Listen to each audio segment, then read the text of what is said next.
Hashtag GamerGate demand!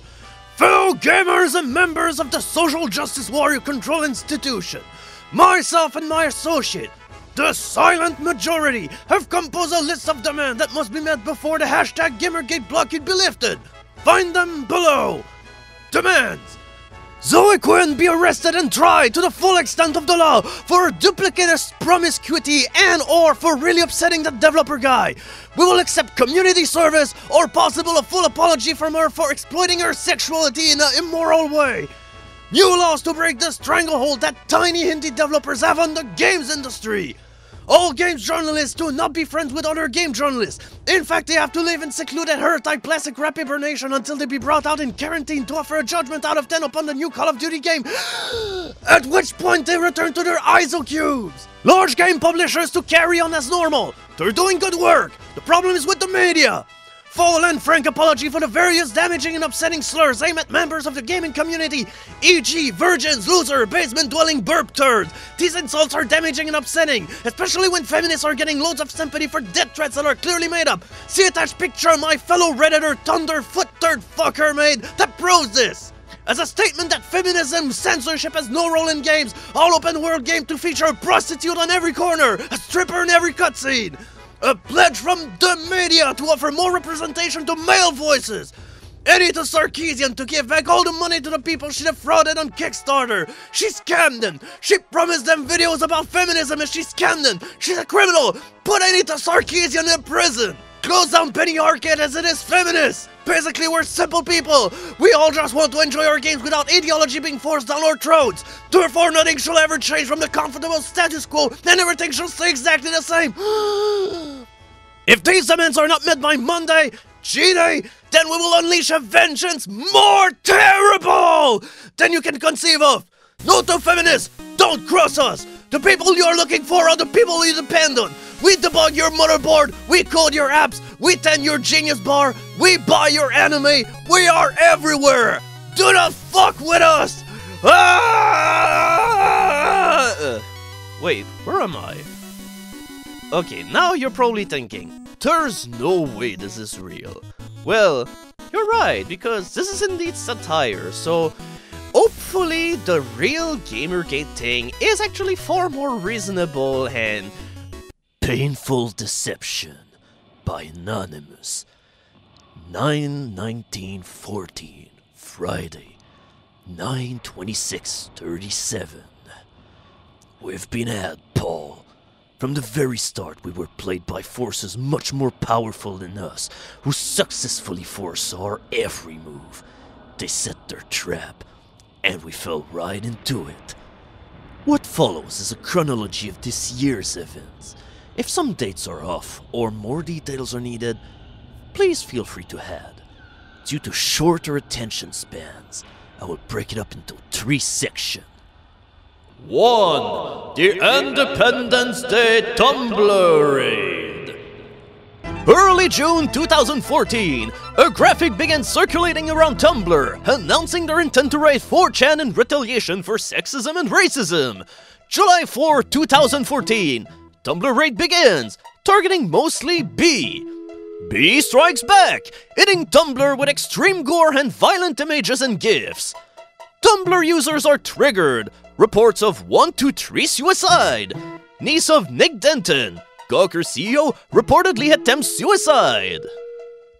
I'll get to the Gawker connection later in this series, but first, let's consider a few points here. First of all, it's been generally accepted that the Tumblr graphic was started by B, or Paul, in order to create an excuse to raid 4chan. However, what if this wasn't the case? What if it was a double bluff, planted by someone trying to manipulate both sides?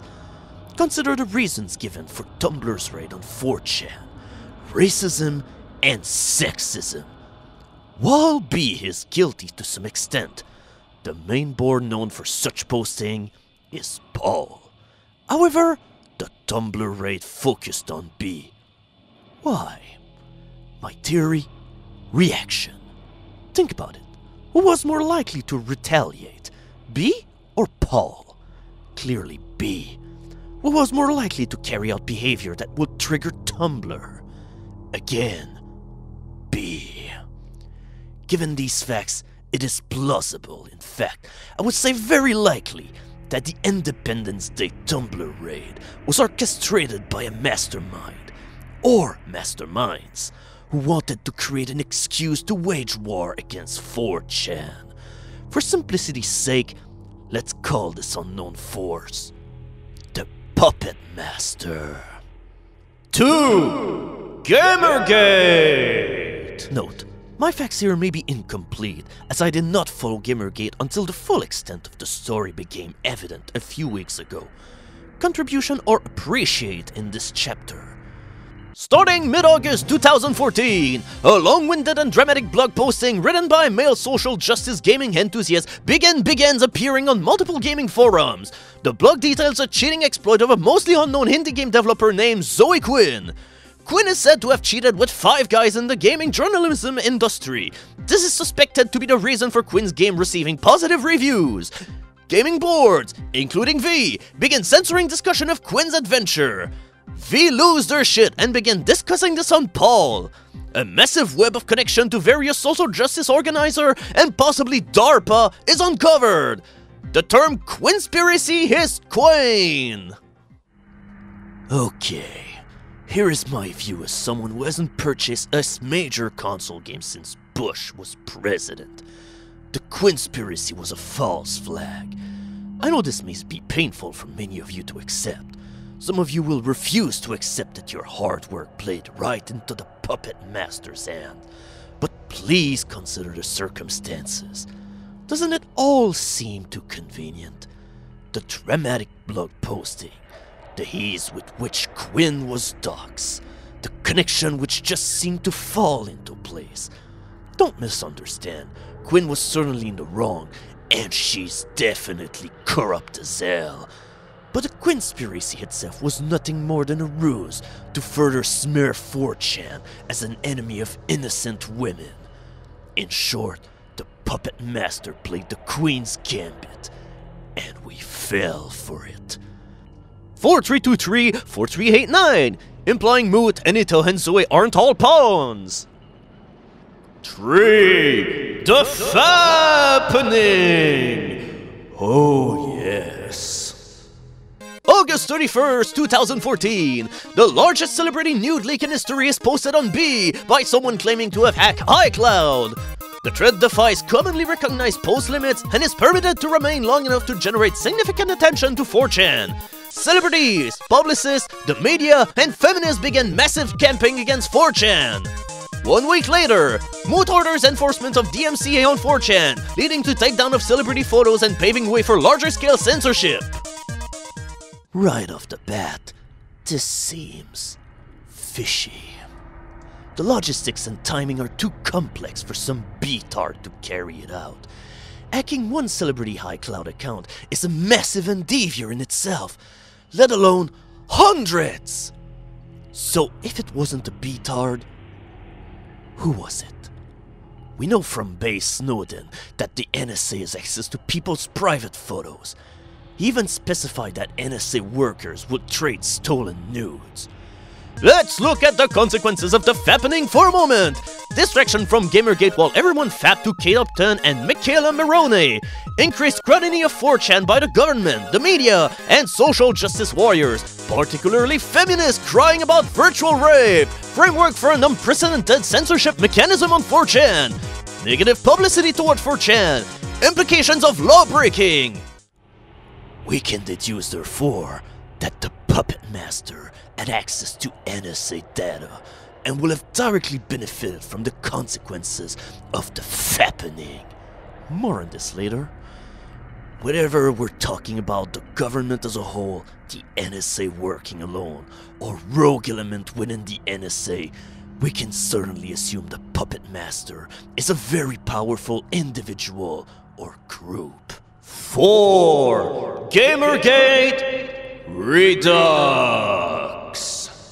Early to mid-September, The GamerGate web grows more complex as connection to government social engineering programs are discovered and confirmed. Big name like Assange, Dawkins, and Baldwin take a stand against corruption in video game journalism. Breitbart and other outlets began to report the scandal. Zoe Quinn, who had faded to the background, is suddenly brought back by the shills and portrayed as a martyr and a victim of being made 4chan. September 16, Zero Day. Quinn publishes an article on crack. Any and all thread discussing the article on 4chan are taken down with extreme prejudice. Mass bannings begin as Streisand effect drives up interest in Quinn-related stories. September 17, present. Moot returns from hiding and basically says all GamerGate threads are doxing threads, which must be pruned. Moot is discovered to have attended an SGW conference sponsored by Sarkisian. Paul activates Samson option, which fails, leading to a mass purging. Before analyzing this aspect, let's go back to a key point from... I don't even know what the fuck this symbol is. Namely, the niece of Nick Denton, who tried to kill herself during the Tumblr raid. It was revealed by a former mod from D that, at some point between the Tumblr aftermath and the start of GamerGate, Moot purged the old school mods and replaced them with SGWs. Was Moot coerced by Denton into hiring SGWs? Was he paid off? One thing is certain. Denton was the key to getting SGW mods into 4chan. So we can assume that the Puppet Master's plan went something like this. Start war between Tumblr and B. Use the aftermath of the war to persuade Moot to shuffle the mods. Expose corruption in the video game industry with a scandal that 4chan can't help but get dirty with. Release stolen celebrity nudes to reinforce the narrative that 4chan is sexist and create a framework for mass censorship. Use accusation of sexism to shut down GamerGate discussion and ultimately castrate 4chan. Oh my goodness.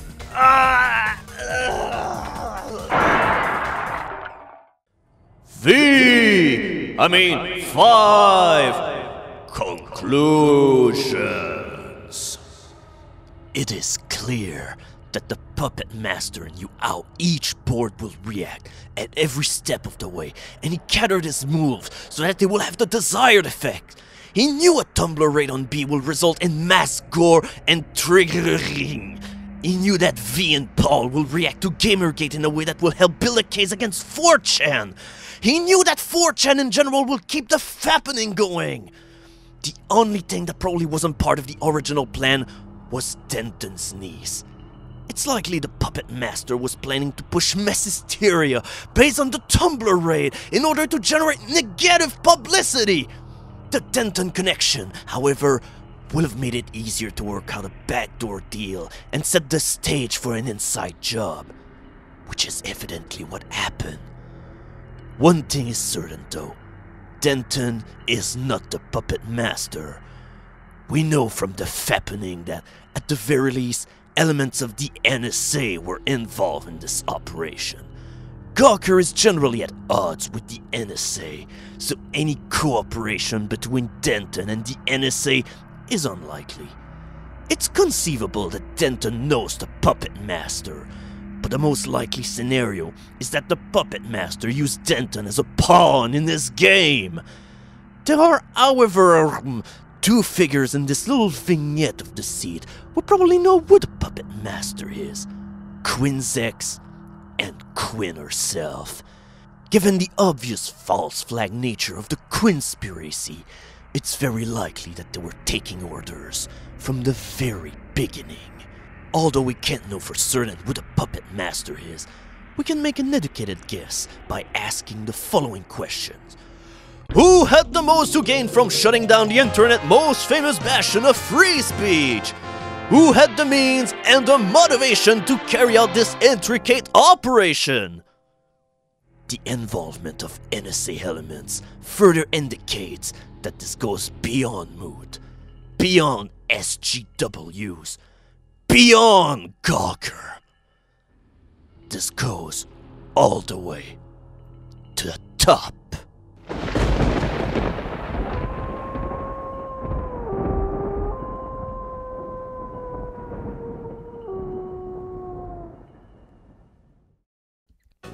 So there we go.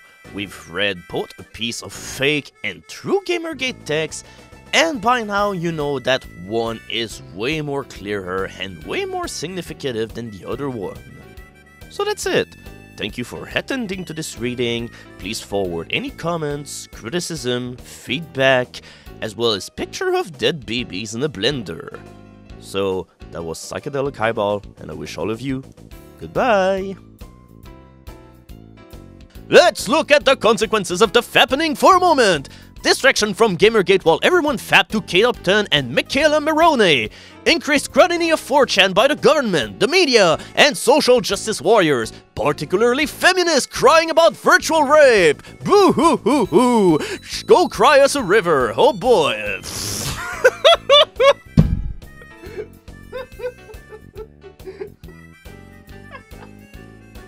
Are you fucking serious? Why? Why?